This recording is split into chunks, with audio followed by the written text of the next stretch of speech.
Good morning, everybody, and happy Thursday. My name is Lindsey Funtik, and I am the coordinator of volunteer ministries at Ashland First United Methodist Church. And every Thursday, I hop on here to share a little bit about what the Lord is teaching me and some of my devotional thoughts for this week. So, welcome to this rainy Thursday where I'm at. I'm actually kind of excited that it's rainy because it's going to cool down, hopefully. I'm ready for fall. Summer is hot. So this week, the word of the week is presence. The name of the game is presence. This on Monday, we gathered at first to lay our friend Jen to rest, and it was a really hard and really beautiful day. The service was gorgeous. It was nice to see the family all gathered.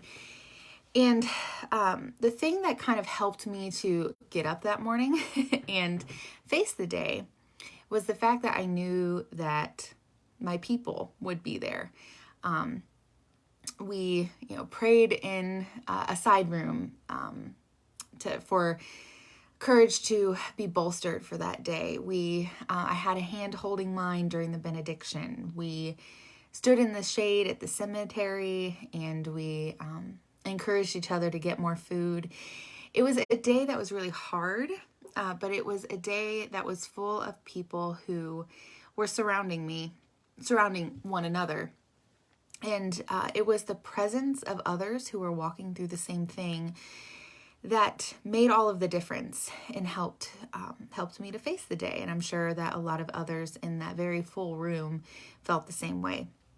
So I've been thinking a lot about this idea of presence, and I've been kind of just thinking through my prayers this last week. I feel like a lot of them were met with the Lord simply saying, I'm here, I'm present, and I'm here. And I found that was all I needed. And sometimes what we need is the people who love us just there with us. And to know that they are present helped me to get through Monday. And to know that God is present helps me to walk through the difficult journey that is life. So I've been pondering this idea of presence. And I think it's become kind of a trite phrase that's really easy to throw around. Like, you're going through a hard time. Well, God is with you. You are experiencing loss. God is with you. You're scared. God is with you. And I think it's really easy. It's become one of those sort of flippant responses. And that can be hard, one, because it starts to lose its meaning. But also the true thing is that God is with you. So I kind of wanted to sit in that a little bit this week. This phrase, it's really easy to throw around. What does that actually mean? And this is not comprehensive by any means, but I had just a few thoughts on it. It took me back to Matthew 28, 18 through 20, that famous passage, the Great Commission from the NIV. Then the 11 disciples went to Galilee, to the mountain where Jesus had told them to go. When they saw him, they worshipped him, but some doubted. Then Jesus came to them and said, All authority in heaven and on earth has been given to me. Therefore go and make disciples of all nations, baptizing them in the name of the Father, and the Son, and of the Holy Spirit, and teaching them to obey everything I have commanded you. And surely I am with you always to the very end of the age. So here we have Jesus talking to his friends who were probably terrified and confused and feeling also in awe. Their friend just rose from the dead. Probably feeling all sorts of things. And he sent them out on this mission that still stands for us today. And they might not have fully realized what this would entail, but it was not going to be pretty for them. There were some beautiful moments of the kingdom breaking through. But almost all of them went on to be killed in very violent ways for this mission and be met with a lot of hardship. And Jesus's response to those fears that they might have been feeling, to the hardship he knew that they would face, was to say, I will be with you. God is with you. That was Jesus's response, and that's something that I proclaim over us today. But like I said, I have been thinking through what this actually means. So in my mind, three things came to mind. And the first is this idea that God is a steadying presence. Much like my friends on Monday, the people that surrounded me, the fact that I knew that I had my beloved community right next to me meant that I could do it, meant that I was bolstered. Sometimes really all we need is for the assurance that we're not alone. Sometimes we don't even want or need words. Sometimes we just need that shoulder beside us that we can lean on. And I think that when God says that he is present with us, I think that plays a really big part of it, that he is there to steady us. He is there to be beside us, to hold our hand during the benediction, to walk with us into these things, not always saying a word, but just being reassuring by the fact that he is there and he is steady. He is steady when we are not. So as the disciples were sent out on this mission, as we walk through hard things or even joyful things, sometimes God's presence is the presence that is steadying to us.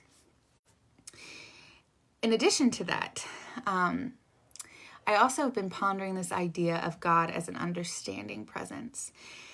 As I mourned my friend, Jesus also wept for his friends who passed away. As I face hardship, Jesus faced far more hardship than I have ever and probably will ever face.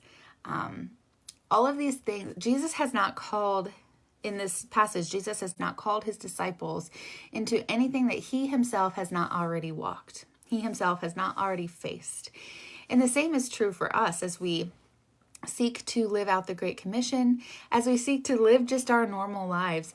Jesus, the fact that we have a God who is incarnate in the person of Jesus Christ means that we have someone who understands. He gets what it is to be human. He gets what it is to have our hearts broken, to be completely elated. He gets what it is to eat a meal with those who surround us. And that's one of the things about Christianity that draws me to it and keeps me here, is that we have a God who understands. So not only is the Lord walking with us and steadying us, he also gives us understanding nods. He also gives us understanding looks as we walk through it, because he's been here before. He knows what we're feeling, and he knows what he's talking about. So whether he's whispering assurances to you or just standing quietly there, he gets it. And there's great comfort in that. And finally, I want to also highlight the fact that a lot of times the Lord's presence is a presence beside us. But sometimes we need to celebrate the fact that it is an empowering presence. The Lord is, when Jesus ascended, he promised us the Holy Spirit, that the Spirit would come and would be present with us as a helper, as a friend, as an advocate, as an illuminator, and we have the Holy Spirit. So, and he even says to the disciples, basically teach them everything that I taught you. Do the things that I did in the power of the Holy Spirit. So not only is God's presence comforting and supportive and understanding, God's presence is the thing that empowers us to be able to face life. It is the thing that gives us strength and courage and peace beyond our understanding. And so not only is it a shoulder to lean on, but the presence of God is also an animating force. And so, and that is also a bolster as well, as the Lord gives us courage in a way that we might not understand. So my meditations on presence this morning: God is a steadying presence, God is an understanding presence, and God is an empowering presence. So in this, friends, we have all that we will ever need. So the phrase, God is with you, it might feel trite, it might feel flippant, but the truth is that it is just unequivocally, fantastically true. And I pray the presence of the Lord over you as you walk down through your Thursday. With that, friends, First United Methodist Church, I love you. I'm thinking of you. I'm praying for you. I hope you have a good Thursday, and I look forward to seeing you all very soon.